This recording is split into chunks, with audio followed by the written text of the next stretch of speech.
Good morning, my dear students of class 5th. So, beta, today I am going to teach you lesson number 2, and this is my first lecture in class 5th. I am your new class teacher of English. My name is Shivani Singh, as some students already know me because I taught them in 3rd class also. So, now I'll take this class. Subject is English Reader, chapter number 2 and lecture number 1 of your book Essence. As you are already having a new book of reader, that is Essence. So we'll take the lesson of this reader book. So today's second lesson is explanation of Steve Jobs. Name of the lesson is Steve Jobs, a great visionary. A great visionary means Steve Jobs कौन थे? Steve Jobs was the co-founder of the Apple. मतलब सह संस्थापक थे वो. सह संस्थापक क्या होता है? एक तो फाउंडर होता है, एक को फाउंडर होता है. फाउंडर मीन्स जिन्होंने सब कुछ आइडिया जिनके आए, जिन्होंने आइडियाज़ लिए, जिन्होंने हर चीज़ को सेटअप किया. को फाउंडर मतलब उनके साथ में काम करने वाले, जिन्होंने उनके साथ में लग के उसको ग्रेट हाइट पर पहुंचाया. That is who was he? He was Steve Jobs, a great visionary. Visionary means एक मनमौजी, एक महान मनमौजी जो who does the work for his own will, जो अपनी इच्छा के अकॉर्डिंग काम करते हैं. for the welfare of the nation, अपनी कंट्री के वेलफेयर के लिए कोई ना कोई जो काम करते हैं, दैट इज विजनरी. ओके, जो अपने विल के अकॉर्डिंग काम करते हैं, अपनी इच्छा के अकॉर्डिंग काम करते हैं. So this is a picture of Steve Jobs, and here the lifespan of Steve Jobs is also given. Steve Jobs from 1955 to 2011 means 1955 he was born in 1955. 2011 means he died in 2011. 1955 में उनका जन्म हुआ था और 2011 में उनकी मृत्यु हुई थी. तो ये स्टीव जॉब्स की पिक्चर है.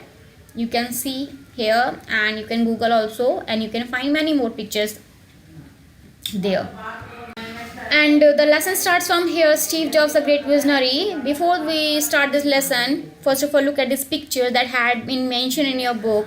Bill Gates, Louis Braille, Satyajit Ray, Kalpana Chawla, and Ratan Tata. Bill Gates. Who was Bill Gates? Bill Gates not was. Who is Bill Gates? Bill Gates कौन है? Because he is alive. अभी भी हैं वो. He is the richest man of the world. सब दुनिया के सबसे richest man हैं. और बेटा ये वो भी कह सकते हैं हम इनको कि ही इज़ अ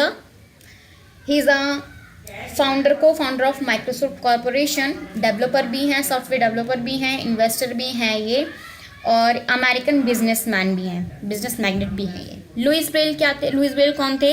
लुइस ब्रेल उनकी मृत्यु हो चुकी है, ही डाइड. और इन्होंने एक सिस्टम को डेवलप किया था जिसके थ्रू जो वो हैं ब्लाइंड पीपल हैं वो क्या कर सकते हैं, रीडिंग या फिर पढ़ सकते हैं, फिर अपनी स्टडी कंप्लीट कर सकते हैं. उन्होंने एक सिस्टम डेवलप किया था, ब्रेल स्क्रिप्ट लिखी थी उन्होंने. ठीक है. Satyajit Ray was a Indian film maker थे. Kalpana Chawla was an astronaut who went in the space for the first time, the first lady who went in the space.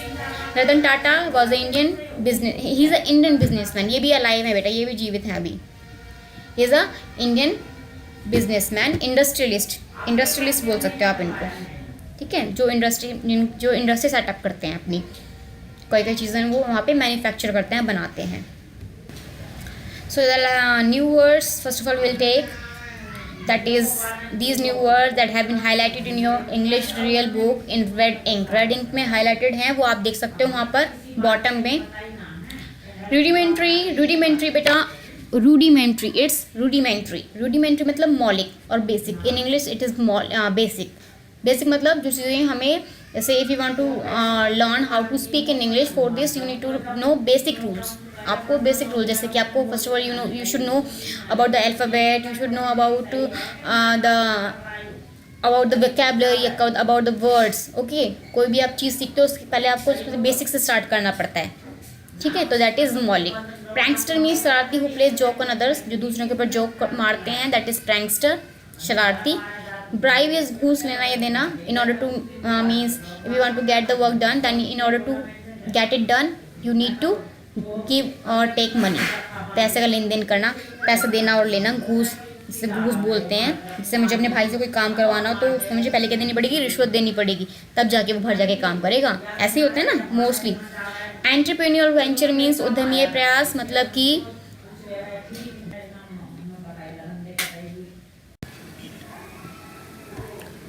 So beta, our lesson starts from here. Steve Jobs, the co-founder and the CEO of Apple, was born in San Francisco, California on 24 February 1955. Steve jobs कौन थे? वो cofounder थे और CEO थे Apple के, जिनका जन्म, जिनका बर्थ कैलिफोर्निया स्टेट में सैन फ्रांसिस्को सिटी में हुआ था 24 फरवरी 1955 में। को फाउंडर होता है बेटा सह संस्थापक, मतलब कि जिसने भी वो कंपनी बनाई है उसके साथ में जो काम करते हैं। जैसे जिसने भी एप्पल कंपनी बनाई थी, जब जिसका भी मेन आइडिया था एप्पल कंपनी बनाने का, उनके साथ में किसने काम किया? स्टीव जॉब्स ने। तो उन्होंने जब काम किया तो वो स्टीव, जो एप्पल कंपनी थी, दैट टचेस द स्काई, ठीक है, उन्होंने स्काई को टच किया, मतलब वो ग्रेट हाइट पे गई company. His father Paul was the machinist who worked for a company that made lasers and taught his son rudimentary electronics. उनके जो फादर थे पॉल, वो एक मशीनिस्ट थे जिन्होंने एक कंपनी के लिए काम किया जहाँ पे उन्होंने लेजर्स वगैरह बनाए एंड अपने बच्चे को सिखाया, मतलब स्टीव जॉब को क्या सिखाया? Rudimentary electronics. रूडिमेंट्री इलेक्ट्रॉनिक्स मतलब इलेक्ट्रॉनिक्स के बारे में बेसिक चीज़ें बताई कि ये टूल्स होते हैं, इसमें यहाँ पे हमें ये करना पड़ता है, इसको ऐसे सेटअप करना पड़ता है, मतलब अलग अलग चीज़ों के बारे में उन्होंने उनको बताया। Jobs was not a regular type of student, Job एक रेगुलर स्टूडेंट नहीं थे। At Monta Loma elementary school in Mountain View he was a prankster. Monta Loma elementary school Mountain View में उन्होंने अपनी स्टडी कंप्लीट करी। He was a prankster over there, वहाँ पे वो प्रैंकस्टर थे। प्रैंकस्टर मतलब दूसरों का मजाक उड़ाते थे, बट शरारती टाइप के बच्चे थे। Whose fourth grade teacher needed to bribe him in order to make him study.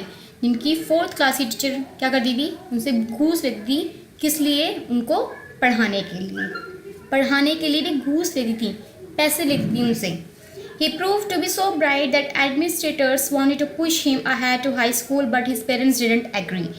उन्होंने अपने आप को प्रूव करा, एक ब्राइट स्टूडेंट प्रूव करा, तो उसके बाद में जो वहाँ का एडमिनिस्ट्रेटर पार्ट था, जो एडमिन पार्ट था स्कूल का, जैसे कि हमारे स्कूल में एडमिन पार्ट होते हैं जहाँ पे हमारे प्रिंसिपल, वाइस प्रिंसिपल होते हैं, कमेटी मेंबर्स होते हैं। उन्होंने जब स्टीव जॉब को देखा कि वो बहुत इंटेलिजेंट है, तो उन्होंने क्या करा? उन्होंने चाहा कि स्टीव जॉब आगे हाई स्कूल करे, लेकिन उनके पेरेंट्स उस बात के लिए एग्री नहीं हुए। Following high school in 1972, Jobs enrolled at Reed College in Portland, Oregon. Oregon भी एक वहाँ पे US स्टेट है, स्टेट का नेम है ओरेगन। वहाँ पे एक सिटी है पोर्टलैंड, वहाँ पर एक कॉलेज है रीड कॉलेज, जहाँ से कि उन्होंने अपनी आगे की कॉलेज स्टार्ट किया। हाई स्कूल उन्होंने कब करा? Though his parents didn't agree for his studies further, but somehow he completed his 10th class. Okay, कुछ ना, मतलब उनके पेरेंट्स एग्री नहीं थे, लेकिन उन्होंने अपनी 10th क्लास फिर भी करी 1972 में। उसके बाद उन्होंने क्या स्टार्ट किया? कॉलेज में गए वो। ही dropped out of college after 6 months and spent the next 18 months dropping in and out of courses including one in calligraphy. उसके बाद उन्होंने अपना कॉलेज छोड़ दिया, 6 महीने बाद ही उन्होंने कॉलेज छोड़ दिया। उसके बाद उसके जो बाद के 18 महीने उन्होंने वही करा, कभी किसी कोर्स में जाते थे, कभी किसी कोर्स में जाते थे, कभी किसी चीज़ का कोर्स कर रहे हैं, मतलब उन्होंने बहुत सारे कोर्स को ट्राई करा। उनमें से एक कोर्स था कैलीग्राफी का। कैलीग्राफी क्या होता है बेटा? ब्यूटीफुल हैंड राइटिंग, मतलब हैंड राइटिंग को डिज़ाइन करना अलग अलग तरीके से। कुछ बच्चों को होता है ये, किसी में ना ये एक टैलेंट होता है हैंड राइटिंग को मतलब डिज़ाइन करने का, तो वो टैलेंट भी उन्होंने सीखा, कैलीग्राफी भी उन्होंने सीखा। इन 1972 jobs took a job as a technician at Atari Incorporated in Los Gatos, California. California में ही उन्होंने, मतलब यूएस में ही, कैलिफोर्निया एक स्टेट है, may be it's city, sorry, वहाँ पर एक लॉस गैटोस एक टाउन है, जैसे पटौदी एक टाउन है, ऐसे वहाँ पे लॉस गैटोस एक टाउन है। वहाँ पर उन्होंने एज ए टेक्नीशियन काम करा। कहाँ पर काम किया उन्होंने? लॉस गैटोस में एज अ टेक्नीशियन। कौन सी कंपनी में? अटारी इनकॉर्पोरेटेड कोई कंपनी का नाम है, उसमें उन्होंने काम किया। He came to India in search of spiritual enlightenment. Then उसके बाद में वो इंडिया आए, क्योंकि इंडिया में आके उन्होंने ज्ञान प्राप्त किया, स्पिरिचुअल एनलाइटमेंट, आध्यात्मिक ज्ञान प्राप्त किया उन्होंने। ही लेफ्ट इंडिया आफ्टर 7 मंथ, और 7 महीने के बाद ही उन्होंने इंडिया को छोड़ दिया। Jobs association with Steve Wozniak prove to be a milestone. Jobs किस साथ एसोसिएट थे, किस साथ काम करते थे? स्टीव वॉजनाइक के साथ में। स्टीव जॉब्स स्टीव वोजनाइक के साथ में काम करते थे। स्टीव वोजनाइक भी एक बिजनेसमैन थे अमेरिका के, उनके साथ में उन्होंने काम करके एक माइलस्टोन प्रूफ हुए, एक अचीवर, बहुत बड़े अचीवर प्रूफ हुए वो, बहुत बड़े, मतलब कि उनके साथ में उनकी जो बॉन्डिंग थी बहुत अच्छी थी, उनके साथ में काम करके वो एक अचीवर प्रूफ हुए। Job Wozniak and Ronald Wayne founded Apple computers in the garage of Jobs parents. Job parent के गैराज में उन्होंने किसने, स्टीव जॉब ने, एक वोजनायक ने, एक रोनाल्ड वेन ने, इन तीनों एक बिजनेसमैन हैं, तीनों ने क्या करा, वहाँ पर अपने पेरेंट, मतलब जॉब्स के पेरेंट्स के गैराज में कंप्यूटर ढूंढा। किसका कंप्यूटर ढूंढा? एप्पल का कंप्यूटर ढूंढा। They founded their entrepreneurial venture after Jobs sold his Volkswagen bus and Wozniak sold his beloved scientific calculator. They founded their entrepreneurial venture. Entrepreneurial venture मतलब उद्यमिक प्रयास में, मतलब आगे कंपनी में जाने के लिए उनको एक चीज़ मिल गई कि आगे वो कैसे अपने आप को इंडस्ट्री में प्रूव करें। मतलब कि इंडस्ट्री में आगे जाने के लिए बेटा उन्होंने क्या करा, उनको पैसे की ज़रूरत थी, क्योंकि अगर हमें इंडस्ट्री में आगे जाना है या फिर हमें कुछ ना कुछ सेटअप करना है तो हमें पैसे की नीड होती है। इट ऑब्वियस सबके साथ में होता है। तो उन्होंने क्या करा, जॉब ने तो अपनी वॉल्क्सवैगन बस को बेच दिया, सोल्ड कर दी, बेच दी। एंड वोजनाइक जो उनके बिजनेसमैन पार्टनर थे, उन्होंने अपनी सबसे प्यारी एक साइंटिफिक कैलकुलेटर को बेच दिया। Jobs and Wozniak revolutionized the computer industry by democratizing the technology and making the machines smaller, cheaper and accessible to ordinary consumers. दोनों ने क्रांति लेके आई। रिवॉल्यूशनाइज मतलब क्रांति ले आई। किस फील्ड में? कंप्यूटर इंडस्ट्री में उन्होंने क्रांति लेके आया, मतलब कि बहुत ज़्यादा काम किया, बहुत चीज़ें उन्होंने इन्वेंशन करी।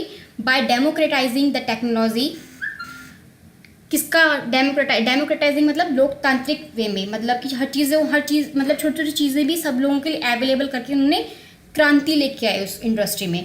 The technology and making the machine smaller, cheaper and accessible to ordinary consumers, क्योंकि उस टाइम तक किसी के लिए वो चीज़ें एक्सेसिबल नहीं थी, कोई भी चीज़ उनको प्राप्त नहीं कर सकता था, उनको ले नहीं सकता था। तो उन्होंने क्या करा, उसमें कंप्यूटर इंडस्ट्री में उन्होंने बहुत सारे इन्वेंशन किए जिससे कि चीज़ें बहुत ज़्यादा चीपर हो गई, सस्ती हो गई और स्मॉल होगी, छोटी हो गई, ताकि हर कंज्यूमर को चाहे वो ऑर्डिनरी कंज्यूमर क्यों ना हो, चाहे वो एक छोटा सा व्यापारी क्यों ना हो, चाहे वो छोटा लेवल पे एक इंसान क्यों ना हो, उसको वो चीज़ें मिल जाएं कंप्यूटर की। ठीक है, तो उन्होंने ऐसी क्रांति वो लेके आए इस फील्ड में। 3 years after the release of Apple's second model Apple II, sales increased by 2% in 1980. 3 साल बाद जब उन्होंने इस इंडस्ट्री में काम किया, कंप्यूटर की इंडस्ट्री में, जब उन्होंने चीज़ों को छोटा बना दिया और सस्ता बना दिया, जो सब लोगों के लिए अवेलेबल हो गया, सब लोग ईजिली उन चीज़ों को ले सकते थे, उसके 3 साल बाद में एप्पल के सेकंड मॉडल की रिलीज़ के बाद में एक दूसरा मॉडल आया एप्पल II, जिसकी सेल क्या हो गई 1980 में 2% इंक्रीज़ हुई। मतलब उसमें भी उन्होंने बहुत अच्छा काम किया और वो सेल भी इंक्रीज़ हो गई।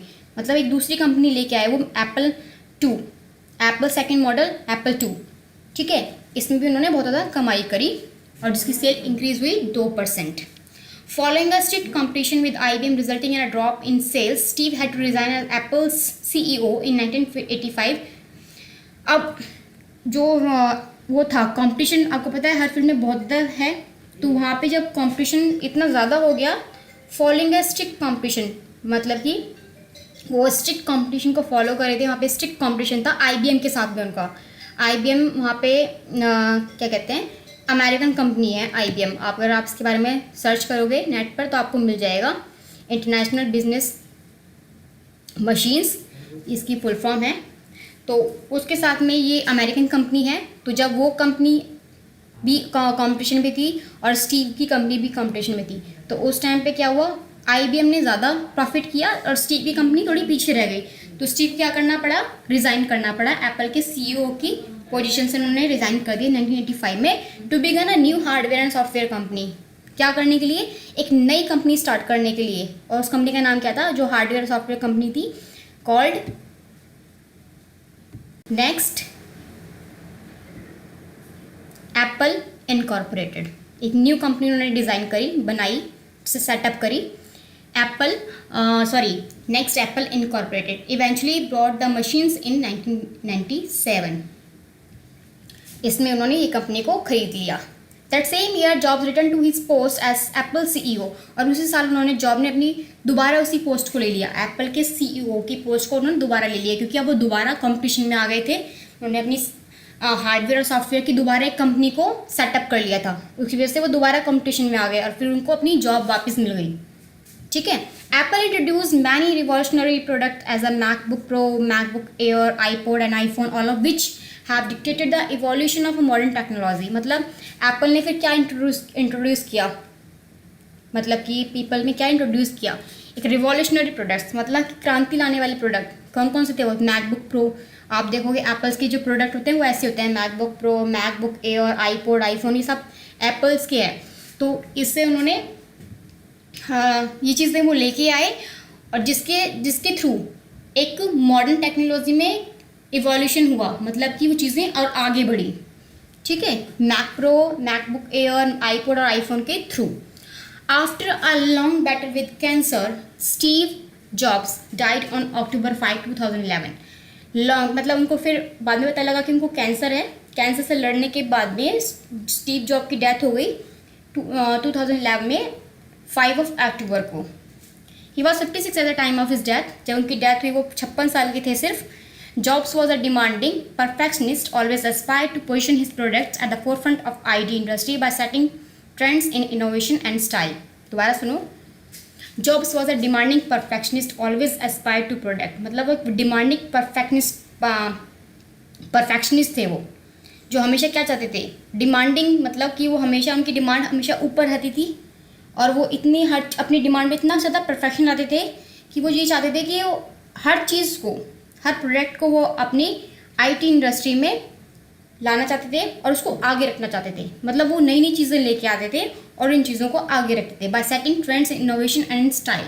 मतलब कि वो ऐसे से इनोवेशन आइडिया, इनोवेटिव, मैंने बोला था इनोवेटिव आइडियाज़ लेके आते हैं। अगर वो एक एप्पल का कंप्यूटर, एप्पल का लैपटॉप बना रहे हैं तो उसमें भी वो क्या क्या चीज़ लेके आए, MacBook Pro, MacBook Air, iPod and iPhone, ये सब चीज़ें वो लेके आए। दैट इज़ जो चीज़ें उन्होंने चाही थी, जिस चीज़ की वो अभिलाषा की थी, जिस चीज़ की इच्छा की थी, वो चीज़ वो लेकर आए और वो चीज़ हर मतलब बहुत परफेक्ट वे में लेके आए IT इंडस्ट्री में, और उसमें इनोवेटिव आइडियाज़ डाले इन्होंने, अपने अलग अलग आइडियाज़ और स्टाइल को उसमें put. Even while on his bed in the hospital, Jobs designed new devices that would hold the iPod in a hospital bed। जब वो बेड पर थे हॉस्पिटल में, जॉब ने तब भी अपना दिमाग चलाना कम नहीं करा उन्होंने, तब भी वो अपना इनोवेटिव आइडियाज़ को लेके आए। उस टाइम पे उन्होंने देखा कि अगर मैं अपना आईफोन रखूँगा या फिर आईपॉड रखूँगा तो मैं कहाँ रखूँगा, तो उसके लिए उन्होंने क्या करा, हॉस्पिटल बेड पर ही क्या बनाया, एक डिवाइस बनाया जहाँ पे जिसपे वो क्या रख सकते हैं, अपना आईपैड रख सकते हैं ईजीली, वो बनाया। He also observe the oxygen monitor on his finger and suggested way to revise the design for simplicity. उन्होंने ऑक्सीजन को भी मॉनिटर किया, फिंगर्स के थ्रू ही मॉनिटर किया, उसको देखा, ऑक्सीजन को, ऑक्सीजन सिलेंडर वगैरह जो भी चीज़ होगी वहाँ पे, उसको डिज़ाइन को दोबारा डिज़ाइन करा अपनी तरीके से, ताकि चीज़ें बहुत सिंपल हो जाएं, बहुत ज़्यादा कॉम्प्लिकेटेड ना रहें। ठीक है। तो उन्होंने वो चीज़ भी यहाँ पे करी, उन्होंने वो वे सजेस्ट किए, उन्होंने खुद नहीं किया क्योंकि वो तो बेड पर थे, हॉस्पिटल में थे, लेकिन लोगों को बताया, जो अपने उनके जो और भी जो थे कलीग थे उनको बताया कि आप इस चीज़ को, मतलब इस ऑक्सीजन मॉनिटर को ऐसे आप कर सकते हो, इसमें हम ऐसे देख सकते हैं रेस को, या फिर ऑक्सीजन मॉनिटर देखा होगा आपने, हॉस्पिटल में लगा होता है, वो स्क्रीन सी होती है, इसमें हमें हार्ट बीट का पता लगता है। तो वो उन्होंने उसको इनोवेटिव आइडियाज़ के थ्रू उसको एक न्यू डिज़ाइन दिया। His last words spoken a few hours before his death were "Oh wow, oh wow, oh wow"। जब वो लास्ट स्टेज पर थे, डेथ पे, मतलब वो जो मरने वाले थे, उनकी डेथ होने वाली थी, तो उनके लास्ट जो वर्ड्स थे वो थे "Oh wow, oh wow, oh wow"। The list below shows his achievements. अब हम देखेंगे उन्होंने क्या क्या अचीवमेंट ली थी, list, that is honours and awards. 1985 में उनको national medal of technology by president Ronald Reagan, president जो थे रोनाल्ड रीगन, उनके द्वारा उनको 1985 में एक नेशनल मेडल मिला था टेक्नोलॉजी में। 1989 में entrepreneur of the decade title, मतलब कि एंटरप्रेन्योर का उनको वो मिला था, टाइटल मिला था उनको 1989 में। सबसे बड़ा एंटरप्रेन्योर वो बने थे उस टाइम पे। एंटरप्रेन्योर मतलब क्या होता है, जो चीज़ वो कंपनी वगैरह चलाते हैं, 2012 फरवरी में ग्रैमी ट्रस्टी अवार्ड मिला था पौस्थू माउजली एक्चुअली हम इसको कह सकते हैं कि ये पौस्थू माउजली मतलब बेटा मरणोपरांत, मतलब कि 2011 में उनकी डेथ हो गई थी, उसके बाद में उनको ये अवार्ड मिला था। तो उन्होंने अवार्ड रिसीव नहीं किया था, उनके जो फैमिली मेम्बर्स थे उन्होंने ये अवार्ड को रिसीव किया था। तो पौस्थू माउजली मतलब मरणोपरांत, मतलब मरने के बाद में जो अवार्ड मिला था उनको वो ये था। मार्च 2012 में भी उनको एक अवार्ड मिला था, named as the greatest entrepreneur of our time, सबसे जो ग्रेटेस्ट एंटरप्रेन्योर थे उसका भी उनको अवार्ड मिला था। There is one great message that we get from Steve Jobs' life. एक लेसन जो हमें स्टीव जॉब्स से मिला, एक मैसेज जो हमें उनके लाइफ से मिला वो ये था, whatever you choose to invest your life in, कि जो भी आप चूज़ करते हो अपनी लाइफ में, कुछ भी चीज़ इन्वेस्ट करने के लिए आप चूज़ करते हो, बी श्योर, ये श्योर होना चाहिए that what you do is storing treasure in heaven, कि जो भी चीज़ आप चूज़ कर रहे हो वो आपका कहीं ना कहीं हेवन में, स्वर्ग में क्या कर रहा हो, वो खजाना को स्टोर कर रहा हो। मतलब कि हम जो भी चीज़ करते हैं उसे हमें इस तरह से इन्वेस्ट करना चाहिए ताकि वो हर पीपल के लिए बहुत ज़्यादा सही रहे, और आगे जाके जब हम हेवन में जाते हैं, भगवान के पास जाते हैं, तो हमारे लिए वहाँ पे भी एक अलग स्पेस हो कि हाँ देखो ये जो इंसान है ये वहाँ पे इतना अच्छा काम करके आया। तो उनका यही कहना था कि आप जो भी चीज़ लाइफ में इन्वेस्ट कर रहे हो ये श्योर होना चाहिए कि जो वो चीज़ क्या कर रही हो, हेवन में आपके लिए ट्रेजर को स्टोर कर रहा हो। ट्रेजर का स्टोर में ये नहीं मतलब है कि वहाँ पे खजाना को भर रहा हो, इसका मतलब ये है कि वहाँ पे आपकी पोजीशन को हाई कर रहा हो, कि आप जब हेवन में जाओ मरने के बाद में तो आपकी वहाँ पे पोजीशन अलग ही हो, भगवान ये कहें कि हाँ देखो this person has done very good work when he was alive, ठीक है, कि इस इंसान ने बहुत अच्छा काम किया जब वो जीवित था, तो आपकी प्रेज होनी चाहिए उसके बाद में। ओके, ये स्टीव जॉब्स की पिक्चर है with a laptop off Apple. Now your homework is learn new words given below. These words I have already taught you. तो आपको ये words learn करने हैं। ओके, आपको ये words क्या करना है, learn करने हैं, and then it will be easy for you to remain these words. उनको you have to write and learn the same formula you have to use. अगर आपको learn नहीं हो रहे हैं तो you can write and learn. Okay, the lecture finishes here. Please do watch this video, this lecture. Still you have any query, any doubt, please ask me through Cisco class. Thank you very much.